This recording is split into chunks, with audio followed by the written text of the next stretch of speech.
let's go back a little further. Okay.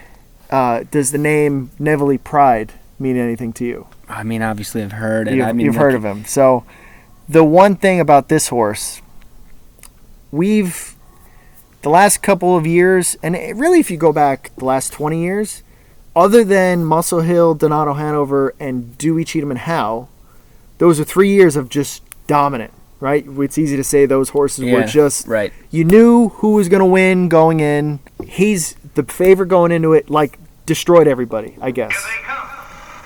And again, they're off the gate. Look at the starting gate. What is up with them being off the gate? I'm telling you, DuQuoin and Springfield were so hard to get off the car from.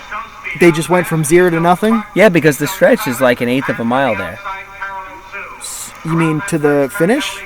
Yeah, from like the top of the stretch to the finish line is an eighth of a mile. So it's like middle of the stretch, and then they have a full eighth of a mile to get to the turn? Versus like the Meadowlands currently, they basically have a quarter behind the gate. Yeah. So here he goes. He just goes to the front. And, I mean, already the field is strung out, which just shows his dominance. It's not like he's on the lead, but clearly he's going faster. Yeah, way faster than anybody. Nobody can hardly keep up. Nobody can even keep up. So Stanley Dancer. Stanley Dancer is another name that just, it was either Dancer or Houghton. Right. From the 30s to the 1990s, I feel like. I don't know how old Stanley and William were. How long they trained, but it felt like 50 years that they were just winning Hambletonians and winning every race. Right. 1 minute flat, and he can't even bunch up the field. And that track is so fast. I mean it looks the same on the video as what I remember, but such a fast track. Have you ever? How many horses have you driven like that where you knew going into the race, I'm just going to destroy this field? I mean, in maidens and stuff. Not in the Hambletonian. So, I mean, look at this. He's out by 12 before they turn for home. It's the exact same hub rail that's there today. Oh, that was my next question about the hub rail. Yeah, it looks exactly the same. I mean, that's just. I think that may be one of the most dominating Hambletonian efforts. That's pretty cool. How fast did he go? 59 and 2/5. Back half in 59 and 2. and think about that. They were going a minute and bunched up. Right. Couldn't bunch him up. Out. And then he goes the last half in 59. That's pretty cool to see. Like the winner circle looked the same when I was standing in it 50 years later. Same exact setup? Pretty much, yeah. I mean, there was no Hambletonian sign and a lot less flowers, but a lot less flowers. But it was pretty much the same. In the infield with the pond, I caught catfish in that pond in the background. So you actually get a little home. Yeah, it's cool. Little nostalgia. Right.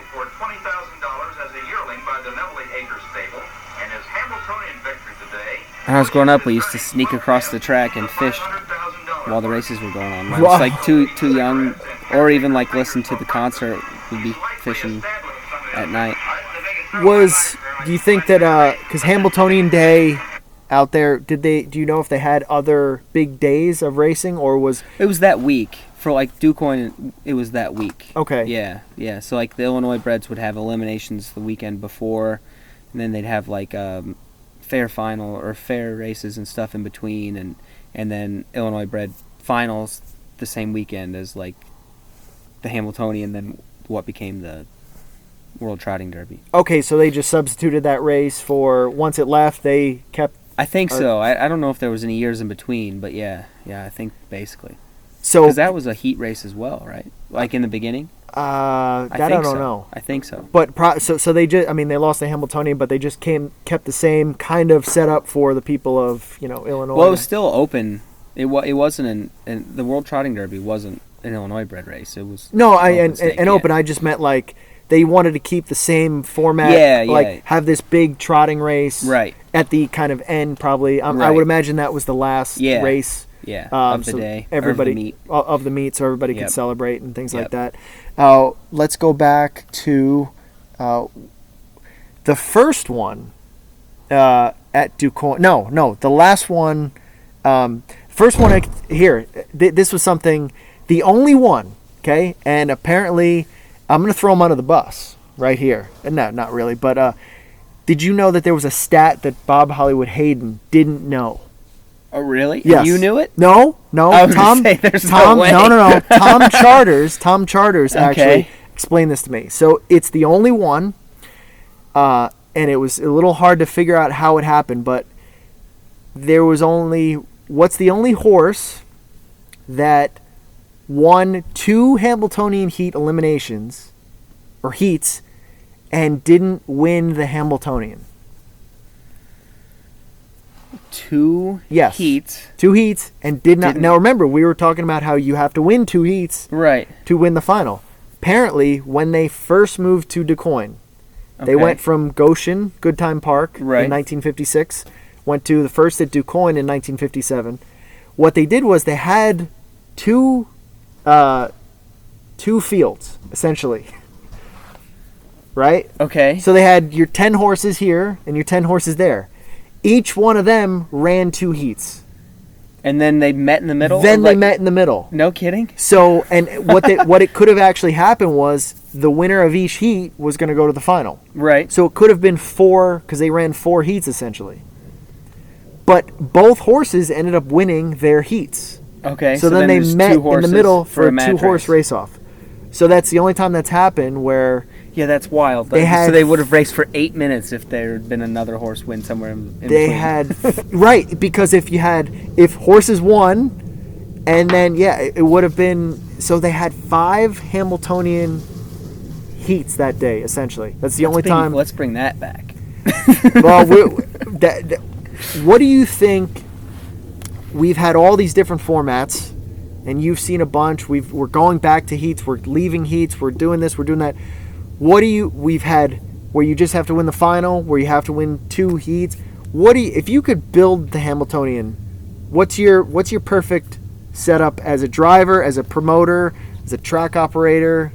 I'll tell you so as a fan, and this isn't even going to be the right answer, but as a fan, because I already know what's going on, I love the elimination final on the same day. Okay. I just think that's so cool because you get all the build up of what happened in the elim, and you get it all resolved an hour later. Okay.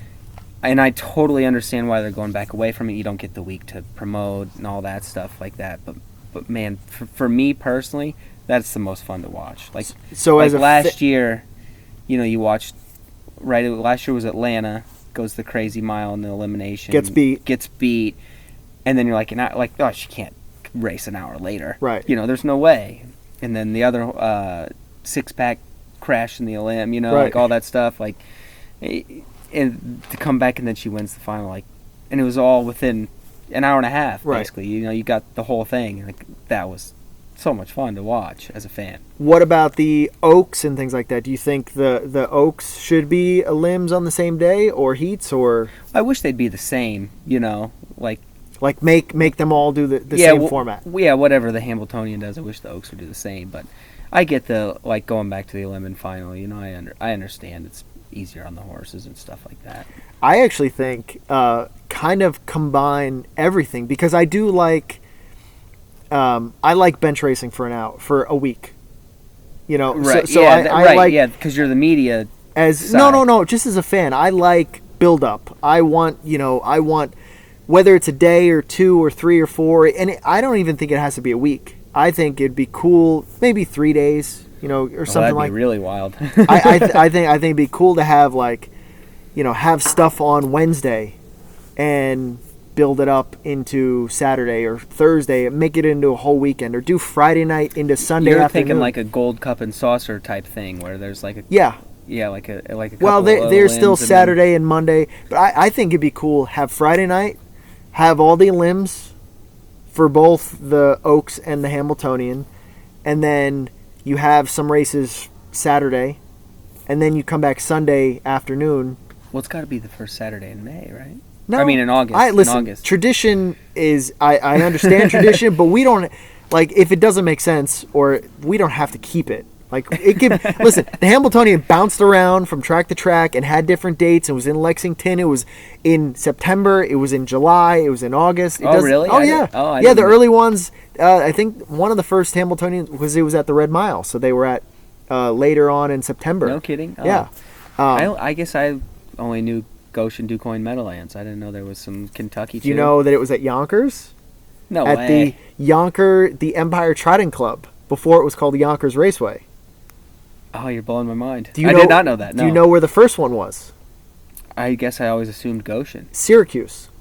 Really? Yeah. On the mile track that was On the there? mile track at the Syracuse Fairgrounds. So it's been at Syracuse, it's been at the Red Mile, it's been at the Empire Trotting Club, it's been at Good All Time right, Park. So yeah, race it whatever day you want. Yeah, it's been Good Time Park, then to DuQuoin, then to Meadowlands. I think from like 40, I want to say. So it's only been at those two tracks, but the first couple years when it really wasn't the Hambletonian. Yeah, when it didn't have like all the mystique. It had it, but it still was bouncing around. Yeah. But I think it would be cool Friday have a bunch of have the eliminations, then they come back Sunday afternoon, and have so that you make it into a whole weekend. But that's just me. Yeah. And I want to see, because to me, having to win 2 heats, that is something I think will completely separate it from the other. I agree with that. I agree with that. I want to see you win. I would have loved to have seen Atlantic come back with Crystal Fashion and who won the other one. Oh man, who did win the other one? I can't even remember who won the. Wasn't it Melander's horse? I feel like he's had Enterprise. Did he win? Yeah. He did, and then made a break in the final? Yeah, I think so. Okay. They're all kind of blending in the last couple years, but I think it was Enterprise Watch last a lot year of races. that won. Yeah, I think it'd be cool to win the Hambletonian. You got to win 2 heats. And then all 3 of them come back? Yeah. Yeah.